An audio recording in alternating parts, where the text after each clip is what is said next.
Pharmacology के बारे में आपने स्टार्ट में लेक्चर तो लिया था अपना जनरल फार्मेकोलॉजी, और उसमें क्या क्या टॉपिक लेने वाले अपन वो भी अपने डिस्कस किया था। लेकिन उसमें अपना पहला पॉइंट आता है फार्मेकोलॉजी। जो पहला पॉइंट था उसमें का फार्मेकोलॉजी के रिगार्डिंग अपन इस लेक्चर में कवर करने वाले, और फार्मेकोलॉजी के अंदर क्या क्या आने वाले पॉइंट्स, ये सब कुछ अपन इस पॉइंट में इस लेक्चर में अपन कवर करने वाले। मतलब क्या क्या अपन आगे जाके कौन से लेक्चर आने वाले, उसमें अपन क्या क्या डिस्कस करने वाले, सब कुछ अपन लेने वाले। फार्मेकोलॉजी मैंने सिंपली 2 पॉइंट में डिवाइड किया है, फार्मेक 1 एंड फार्मेक 2। ठीक है, फार्मेक 1 में अपन लेने वाले general pharmacology, fever, NSAID, drugs, corticosteroids, opioids मतलब antibiotic, prokinetics, antihistaminic drugs, antibacterial drugs, anti malarial drugs, antiviral drugs and anti helminthic drugs. Okay, और फार्मेक 2 के अंदर अपन लेने वाले drugs in GIT, anti protozoal, purgatives, anti TB drugs, anti asthmatic drugs, anti hypertensive drugs, anti anginal drugs, anti fungal, anti gout drugs, anti epileptic drugs and anti leprotic drugs. ठीक है, ये फार्मेक 1 फार्मेक 2 का मैंने डिस्ट्रीब्यूशन सिंपली डिस्ट्रीब्यूशन किया है। लेकिन इसमें अपन आगे जाके मतलब क्या क्या लेने वाले, जनरल फार्मेकोलॉजी के अंदर अपन पढ़ने वाले ड्रग्स, सिंपली जो भी ड्रग्स रहते हैं एलोपैथी के अंदर उसके रिलेटेड अपन पढ़ने वाले ड्रग्स और उसका एक्शन जो भी रहता है बॉडी के अंदर। ठीक है, वो पढ़ने वाले अपन फार्मेकोलॉजी के अंदर, जनरल फार्मेकोलॉजी के अंदर। उसके बाद में आता है अपना पॉइंट फेवर। फेवर में क्या रहता है, abnormal increase in body temperature. ठीक है, एबनॉर्मल इंक्रीज बॉडी टेम्परेचर मतलब हर एक सिचुएशन के लिए अलग अलग रहता है कि अपने बॉडी टेम्परेचर क्यों इंक्रीज होता है, फेवर अपने को क्यों आता है, बुखार क्यों आती है अपने को, वो अपन सब कुछ यहाँ पे कवर करने वाले फेवर के अंदर। और उसके लिए क्या क्या ड्रग्स रहेंगे, कौन से आप प्रिस्क्रिप्शन दे सकते हैं, वहाँ पे अपन फेवर के अंदर कवर करने वाले। ठीक है, उसके बाद में आता है अपना NSAID। NSAID मतलब क्या रहता है, non steroidal anti inflammatory drugs. Anti inflammatory drugs मतलब ये रहेंगे अपने सब NSAID के अंदर, जो भी इंफ्लेमेशन कॉज करते हैं, किस वजह से कॉज होता है, और उस पर कौन से ड्रग्स अपने को देने चाहिए, प्रिस्क्राइब करने चाहिए एलोपैथी के अंदर, वो अपन सब NSAID के अंदर कवर करने वाले। उसके बाद में पॉइंट आता है अपना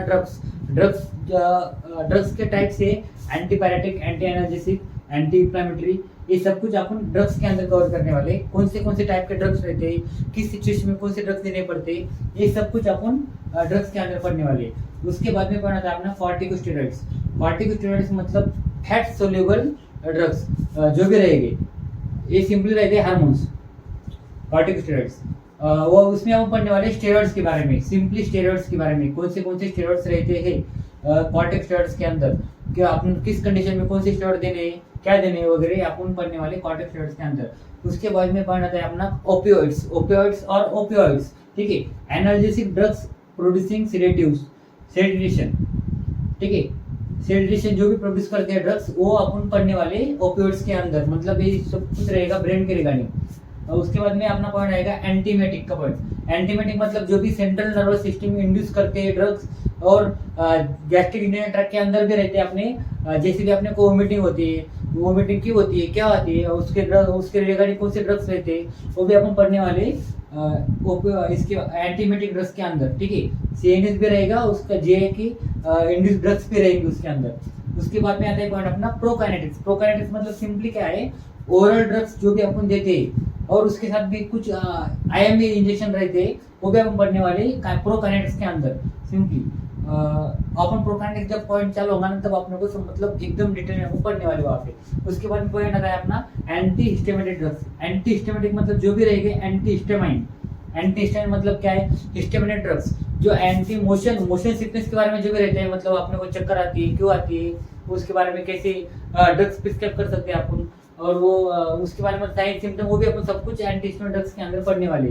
यहाँ पे मैंने सब जगह ड्रग्स डाले, मतलब सिंपली वो सिर्फ अपन ड्रग नहीं पढ़ने वाले, वो डिसीज भी पढ़ने वाले, और वो ड्रग्स डिसीज क्यों होता है, उसके रिगार्डिंग क्या अपने को देने पड़ते हैं, ट्रीटमेंट क्या देनी पड़ती है, कौन से ड्रग देने पड़ती है, वो भी अपन पढ़ने वाले।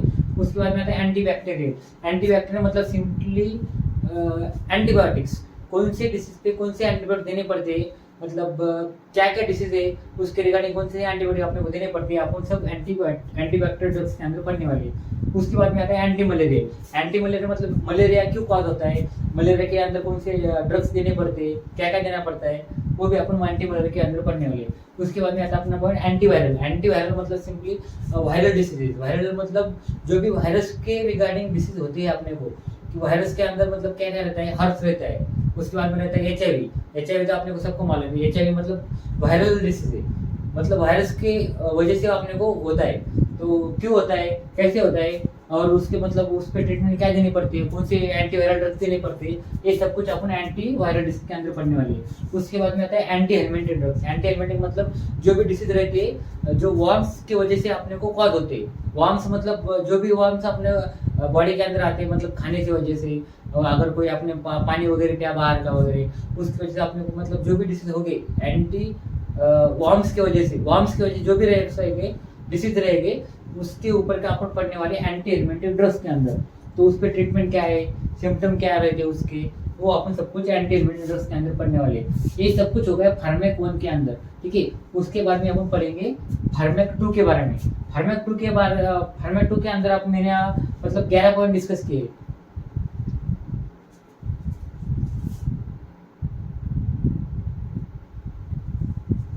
ठीक है, फार्मेक 2 के अंदर अपने पहला पॉइंट लिया है ड्रग्स इन जीआईटी। जीआईटी मतलब गैस्ट्रिक इंटेस्टाइनल ट्रैक्ट के अंदर जो भी ड्रग्स कौन से इस्तेमाल में आते हैं। गैस्ट्रिक इंटेस्टाइनल ट्रैक्ट के अंदर मतलब ज्यादातर अपना हाइड्रोक्लोरिक एसिड रहता है, HCl रहता है, ठीक है। HCl अगर उसका कॉन्सेंट्रेशन कम हो गया, ज्यादा हो गया, उसकी वजह से मतलब क्या क्या डिसीज होते हैं, कॉज होते हैं, उसके बारे में हम पढ़ेंगे ड्रग्स इन जीआईटी के अंदर, ठीक है। उसके बाद में आता है एंटीप्रोटोजोल। एंटीप्रोटोजोल मतलब कुछ नहीं, simply anti emetic drugs. Anti emetic drugs कौन से होते हैं, क्या रहते हैं, ये अपन एंटीप्रोटोजोल के अंदर पढ़ने वाले। उसके बाद में आते हैं परगेटिव। परगेटिव मतलब कुछ नहीं जाना था, डिफिकेशन। जो भी डिफिकेशन क्यों कॉज होते हैं अपने को, तो वो सब अपन परगेटिव के अंदर पढ़ने वाले। उसके बाद में आता है अपना एंटी टीबी ड्रग्स। मतलब टीबी मतलब ट्यूबरकुलोसिस। ट्यूबरकुलोसिस क्यों होता है, कैसे फॉर्म होता है, और उसके मतलब उसके अंदर अपने को क्या क्या ट्रीटमेंट देनी पड़ती है, वो सब कुछ अपन एंटी टीबी ड्रग्स के अंदर पढ़ने वाले। उसके बाद में आता है anti asthmatic drugs. Anti अस्थमाटिक drug मतलब जो भी अस्थमा अपने को क्यों होता है, कैसे होता है, उसके मतलब साइन और सिम्टम क्या है, ठीक है। और अस्थमेटिक ड्रग्स, अस्थमा में क्या क्या ड्रग्स पर अपने को करने चाहिए एलोपैथी के अंदर, तो अपन सब कुछ एंटी अस्थमेटिक ड्रग के बारे में पढ़ेंगे। और सिंपली मैं अभी मतलब यही बताता हूँ कि एंटी अस्थमेटिक मतलब ऐसे कुछ स्पेशल कुछ ड्रग नहीं रहते, सिंपली अपने को स्टेरॉइड देने पड़ते हैं, क्योंकि अपने को अस्थमा कम करना रहता है उस टाइम पे। तो वहाँ पे अपन ज्यादातर प्रीफर स्टेरॉइड से करते हैं। उसके बाद में आता है anti hypertensive drug. Anti hypertensive drug मतलब जो भी रहेगा कार्डियोवास्कुलर सिस्टम के बारे में, मतलब हार्ट के रिलेटेड डिसीज रहती है। Anti hypertensive drugs, blood pressure कम होना, ब्लड प्रेशर ज्यादा होना, वो सब कुछ रहेगा एंटी हाइपरटेंसिव ड्रग्स के अंदर, ठीक है। उसके बाद में आता है anti anginal drugs. Anti anginal drugs simply liver के रिलेटेड रहता है। लिवर के मतलब लिवर का सिक्रेशन कम हो गया, ज्यादा हो गया, तो एंटी एंजिनल ड्रग्स अपने को देने पड़ते हैं। वो सिचुएशन कैसी रहती है, क्या रहती है, अपन आगे जाके लेक्चर में पढ़ने वाले। बाद में आता है anti fungal drugs. Anti fungal drugs के अंदर अपन फंगल इन्फेक्शन बारे में पढ़ने वाले। फंगल इन्फेक्शन क्यों होते हैं, कैसे होते हैं, और उसके मतलब उसमें अपन क्या क्या ट्रीटमेंट दे सकते हैं, एंटी फंगल ड्रग्स कौन से रहने वाले, ये सब अपन एंटी फंगल ड्रग्स के अंदर पढ़ने वाले। उसके बाद में आता है अपना point anti got disease. Got मतलब सिंपली इन्फ्लेमेशन, और इन्फ्लेमेटरी डिसीज के बारे में मतलब क्या क्या अपन एंटी इन्फ्लेमेटरी ड्रग्स दे सकते हैं, या अपन सब कुछ कवर करने वाले एंटी गॉट डिसीज के अंदर, ठीक है। उसके बाद में आता है अपना point anti epileptic drug. Anti epileptic मतलब सेरेब्रल एक्टिविटी के अंदर आता है सब कुछ पॉइंट, मतलब सेरेब्रल एक्टिविटी मतलब अपने ब्रेन के रिगार्डिंग जो भी पॉइंट रहेंगे, ये अपन सब कुछ एंटी इपिलेप्टिक ड्रग्स के अंदर पढ़ने वाले।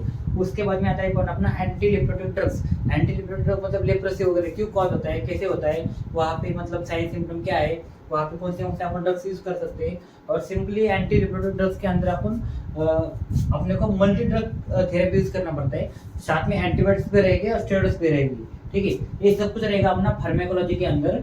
ये मतलब फार्मेकोन और फार्मेक 2 करके डिवाइड मैंने अच्छे से किया है। और मतलब फार्मेकोन और फार्मेक 2, फार्मेकोन के बारे में अपन पहले पढ़ेंगे, उसके बाद में फार्मेक 2 की तरफ जाएंगे।